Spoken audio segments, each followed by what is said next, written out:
안녕하세요. 오늘 여러분이 보내주신 아주 귀한 자료들이죠.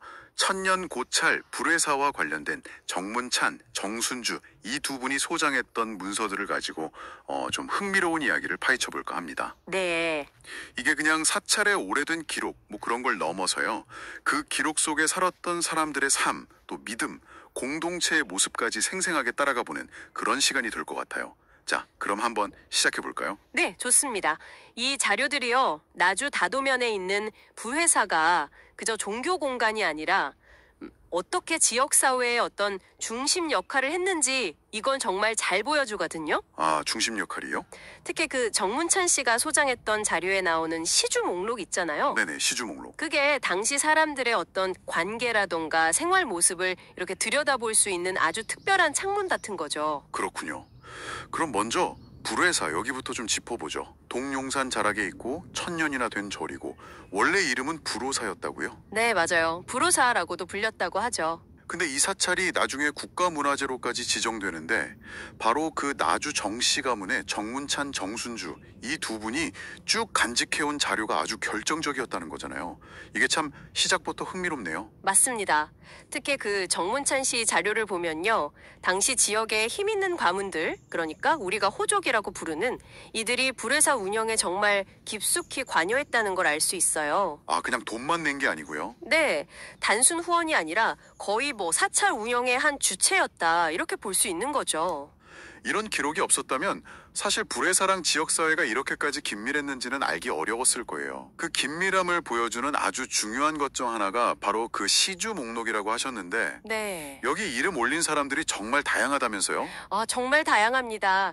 그 양반 가문의 부인들 이름도 보이고요. 또 이름만 겨우 남은 평민들도 있고, 심지어는 호장, 그러니까 그 당시 향촌사회 실무를 맡았던 관리들까지 이름이 쭉 나와요. 호장까지요? 네, 이건 뭘 의미하냐면 불교 신앙이라는 게 뭐 특정 계층 사람들만 믿는 게 아니라 말 그대로 지역 공동체 전체의 삶 속에 아주 깊숙이 스며들어 있었다는 거죠. 와, 모든 계층을 아울렀다는 거네요.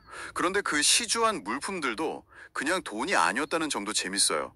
어떤 것들이 있었어요? 그 정문찬 씨 자료에 보면 일단 쌀이나 옷감 같은 기본적인 것부터 시작해서요. 노쇠 같은 금속류도 있고 심지어는 글 쓸 때 필요한 먹 있잖아요. 네, 먹여.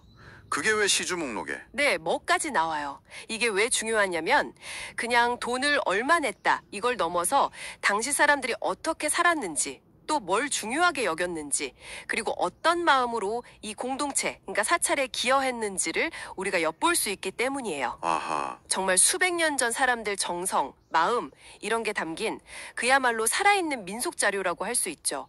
복을 빌거나 또 공동체의 기억을 남기려는 뭐 그런 목적도 있었을 거고요. 야, 정말 그 시대 사람들의 마음이 느껴지는 기록이네요.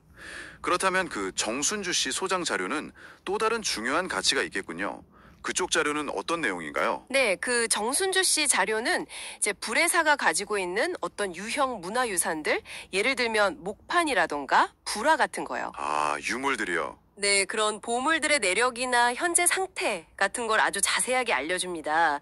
특히 그 국보로 지정된 건칠비로자나 불좌상이나 보물인 목조 아미타 열애좌상, 그리고 조선 후기 걸작으로 꼽히는 괴불 같은 거 있잖아요. 네, 괴불. 그런 아주 귀중한 유물들의 역사적인 맥락을 파악하는데 정말 결정적인 단서를 제공하는 거죠. 전쟁도 겪고 여러 어려움이 있었을 텐데 그런 귀한 유물들이 잘 보존돼서 오늘날까지 전해진다는 사실 그 자체만으로도 참 대단하네요. 이게 또 조선 후기 남도 불교 미술이나 건축 연구에 빼놓을 수 없는 자료가 된다는 점도 그렇고요. 그렇죠.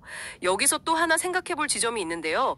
이 기록들을 통해서 추정해 보면 당시 스님들의 사회적인 지위가 우리가 생각하는 것만큼 아주 높지는 않았을 수도 있다는 거예요. 아, 그래요? 스님들 지위가요? 그건 좀 의외인데요? 네, 그래서 사찰을 새로 짓거나로 큰 불사를 할 때는 나주정씨 같은 지역에 힘 있는 가문들, 즉 호족들의 경제적 사회적 지원이 거의 절대적이었다는 거죠. 아, 약간 요즘으로 치면 네, 어떻게 보면 요즘 교회에 좀 재력 있는 장로님들이 교회를 후원하고 운영에도 참여하시는 것과 약간 비슷한 구조라고 할 수도 있을 것 같아요. 그렇군요. 비유가 확 와닿네요. 그리고 뭐 불회사에 전해 내려오는 호랑이 전설이라던가 아니면 그 유명한 비자나무 이야기 같은 것도 어쩌면 이런 호족 가문과의 깊은 관계를 뭔가 상징적으로 보여주는 장치일 수도 있고요. 와, 말씀을 쭉 듣고 보니까 불에 사는 그냥 오래된 절, 이게 아니라 정말 수백 년 전 사람들의 삶과 믿음, 또 공동체 정신 같은 게 겹겹이 쌓여서 만들어진 하나의 거대한 뭐랄까 역사책 같은 느낌이 드네요. 네, 맞아요. 장문찬, 장승주 이 두 분의 기록 덕분에 저희가 오늘 그 책의 몇 페이지를 아주 생생하게 읽은 기분입니다. 정확한 비유십니다. 이 시주 목록이나 유물 기록들은 그냥 이름 적힌 종이가 아니라 그 시대를 살았던 공동체의 마음, 염원 이런 걸 담아서 미래로 보낸 일종의 타임캡슐 같은 거죠. 타임캡슐이요? 네. 그러다 보니 자연스럽게 이런 질문을 하게 돼요.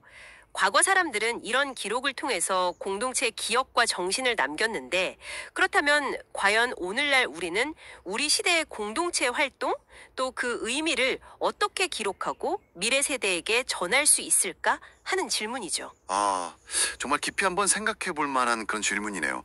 오늘 저희가 함께 나눈 이 불의사의 이야기가 여러분께도 과거를 통해서 현재 우리를 좀 돌아보는 작은 실마리 그런 계기가 되었기를 바랍니다.